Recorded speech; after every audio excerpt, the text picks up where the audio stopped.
पत्नी का दर्द। शाम की चाय बनाते समय मेरी बहन का हाथ जल गया। उसकी आंखों में आंसू थे। पापा ने देखा तो तुरंत उसका हाथ पकड़ लिया और तड़प से गए। जल्दी से उठे और मरहम ले आए। अब मरहम भी लगा रहे थे और माँ की क्लास भी। आखिर इस रसोई में क्यों भेज रही हो? 1000 बार कह चुका हूँ कि इससे कोई काम मत कराया करो। उसकी माँ खुद भी काफी परेशान थी कि उसकी बेटी का हाथ जल गया है और उसकी आंखों में दर्द झलक रहा था। मैं कहाँ खुशी से भेजती हूँ। कल को इसकी शादी होनी है। लोग क्या कहेंगे कि माँ ने कुछ नहीं सिखाया। उसकी माँ बड़े दुखी स्वर में समझा रही थी।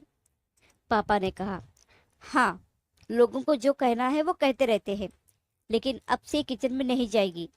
पापा ने अपने परी को गले से लगाया और माँ को भी चेतावनी दे दी। बेटी को खुश होना चाहिए था, लेकिन वह नहीं हुई।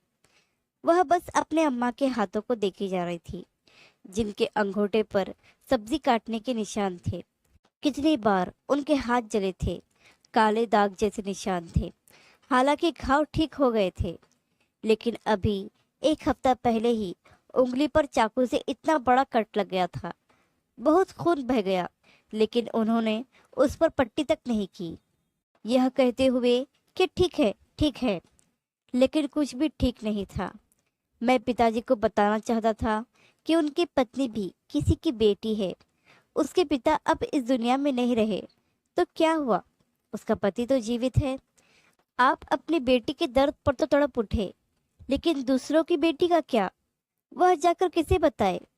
किसे महसूस होगा? क्या वह किसी की बेटी नहीं है? मैं चाहता हूँ कि अगर दुनिया के सभी पुरुष इसी तरह अपनी माँ, बहन, बेटी और पत्नी के लिए संवेदनशील हो तो सच में कितनी महिलाएं जी उठेंगी। आशा करती हूँ कि छोटी सी कहानी आपको पसंद आई होगी। कहानी पसंद आई हो तो लाइक, सब्सक्राइब और शेयर करना बिल्कुल भी ना भूलिए। और हाँ, बेल आइकन को ज़रूर प्रेस कीजिए। धन्यवाद।